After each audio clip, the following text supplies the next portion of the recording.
The time I accidentally became a mountain-dwelling homicidal maniac. Alright, so I'll try to keep the backstory as short as possible.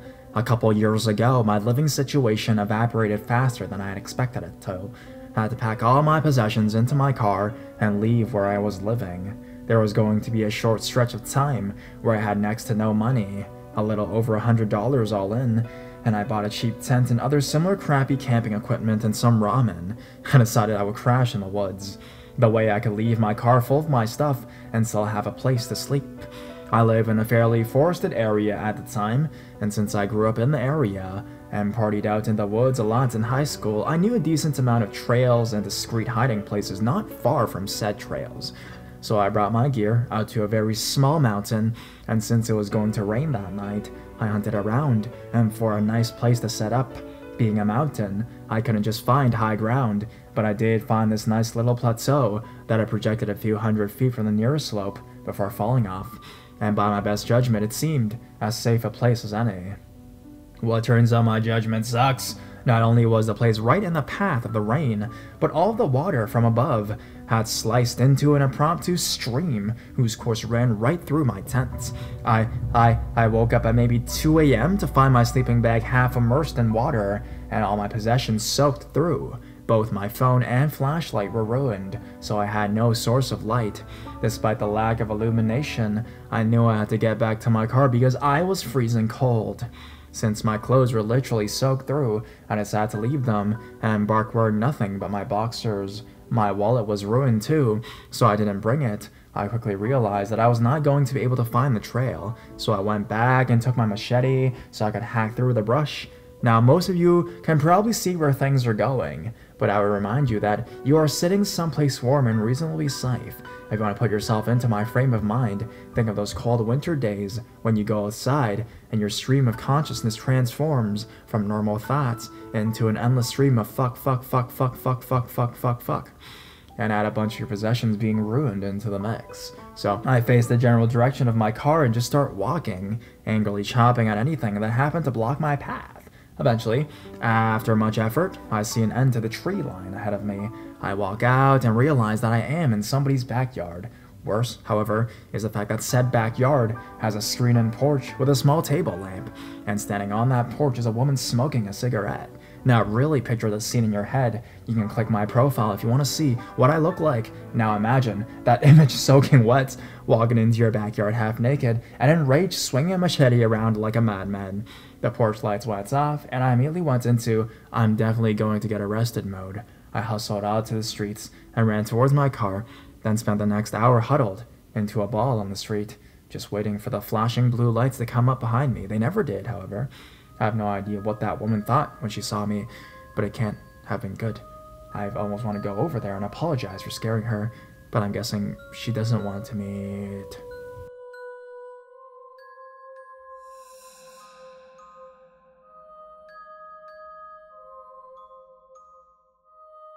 Not your typical clown story.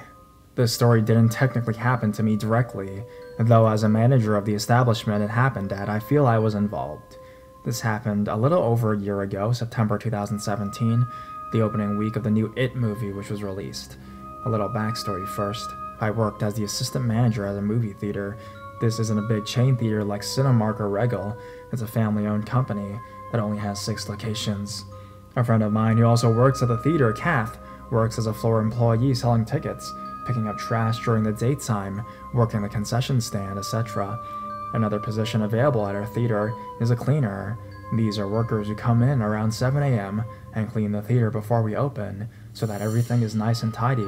Before moviegoers rush to the box office, floor employees who want to get some extra hours can opt to come in and work as cleaners as well.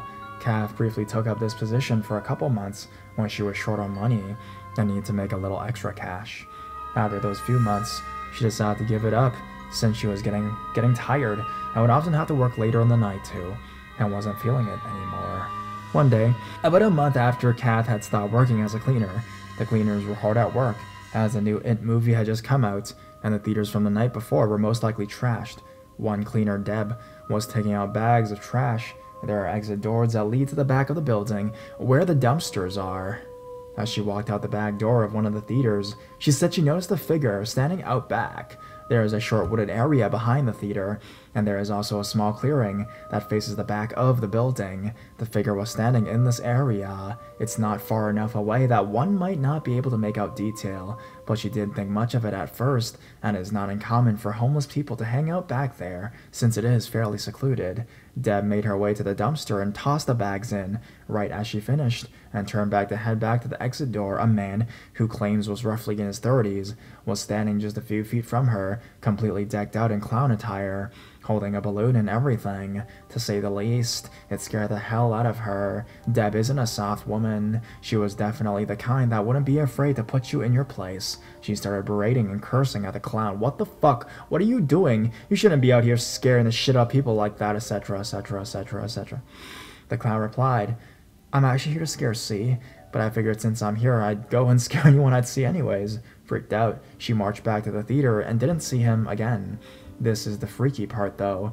Kath had no idea who that person could possibly be. She opened the day this happened, only about 3 hours after the incident, and was on edge and freaked out. The entire shift after, she had been told what happened. She refused to take trash out during the shift, and even had 2 coworkers, including myself, walk her to her vehicle and end of her shift. Whoever did this was targeting her to somehow know her well enough to know she had worked as a cleaner in the morning, but not be close enough to her to realize she had stopped working as a cleaner at least a month ago. To this day, Kat still has no idea who it was. A couple of theories have popped up, including her boyfriend, though my coworkers and I have met him, and it's easy to say he's not the type to pull something like this, and they live with each other, and she would obviously realize if he wasn't home in the morning before her shift. I talked with everyone about this to try and get to the bottom of it, to be honest. The cleaner Deb claims the man looked like a spitting image of a clown from It, and was horrifying. We do have some cameras out back now, but they were recently installed and are rough quality, so either they hadn't been put up at this point, or my general manager tried looking at the footage and couldn't make out what was happening that far away from the camera. So, creepy It impersonator, let's not meet ever, and please, do not mess with my friend again, please.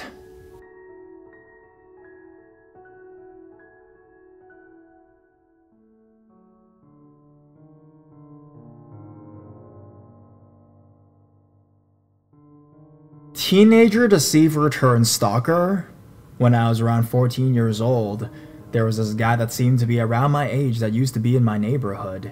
He didn't stay out there, but I had family that did. He was baby-faced, light eyes, kind of quiet, but he would talk to me. He didn't really play with us. He just kind of stood there watching as we played, like maybe a family member told him to keep an eye on his younger cousins. He would flirt with me from time to time, but I did not think that much of it. I think he had a crush on me. I think I might have had a crush on him at some point in time, too. I remember one particular time he kissed me. Would have been more than just one, but I don't remember. And one of the neighborhood teenagers that was around my age, and basically looked out for everyone on the block, had said something to him along the lines of, "What did I tell you about messing with these young girls?" I just assumed he must have been around 16, and didn't think too much of it. We would take walks around the block and talk, would hang out every once in a while. Sometimes he would knock on my door or ring the doorbell for me to come outside. I think I might have even rode with him to 7-Eleven a couple of times. Then I guess either he stopped coming around or just became too old to play outside. Years passed, and I did not run into him, or if I did, it was not often.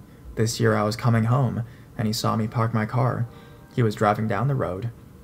He stopped his car and got out. He kind of cornered me between my car door and my car, saying stuff like, "Hey, it's been a while, and we should catch up."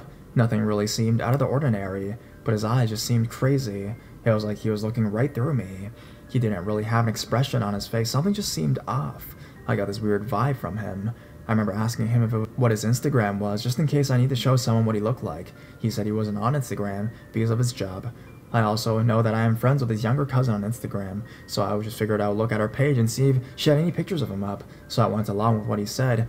As I slowly tried to move to close my door, I went into the house and tried to shake this vibe that I felt from him. That night he called me and asked if I wanted to go to the beach and walk around and catch up. Before I could give a response, lie, he asked, "Do you trust me?" Now, even if I trusted him before he asked, I damn sure don't trust him now, who just asked that out of the blue anyways. I said, "Well, that's a weird question to ask. I have to call you back." He immediately got mad at me for saying I wanted to get off the phone. It was kind of like a switch went off. I assured him that I was going to call him back, and he finally calmed down and got off the phone. He started texting me things like, "What do you like about me?" I think I responded something like, "I haven't seen you in over 14 years. You might not even be the same person." He proceeded to tell me what he liked about me. I do not even know what made me ask him, but I asked him how old he was. My stomach felt like I was on a roller coaster when I read his response. He said he was 37. Now I'm 29, which means he's 8 years older than me. That means that when I was 14, he was 22. The whole time I thought he was only a few years older than me, and he was 8 years older than me. That's when I started to realize that his lack of a better term, infatuation with me, was not as innocent as I thought it was. Now, throughout the years, I have had a problem with someone being outside my window. One particular night, about 4 years ago, my boyfriend, ex-boyfriend now, was drunk and mad that I would not come outside to talk to him. He was outside my window trying to get me to come outside. Then all of a sudden I heard 2 voices outside. Shortly after that, I heard my then boyfriend say, "Tell me to come outside," but it sounded like he sobered up an instant. I told him no. He told me I was serious.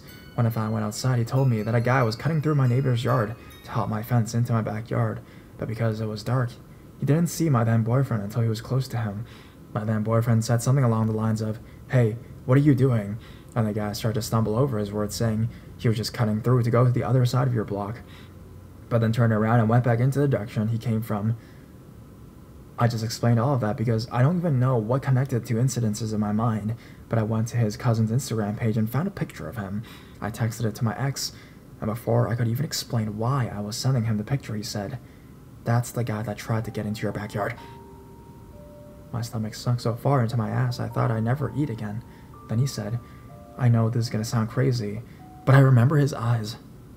I never saw him again after this whole "do you trust me" thing, but I shudder to think that even though we were not in contact all these years, that he might have been outside my window on different occasions. So, creepy guy that I thought was my friend, that ended up being a lot older than I thought he was. Let's not meet.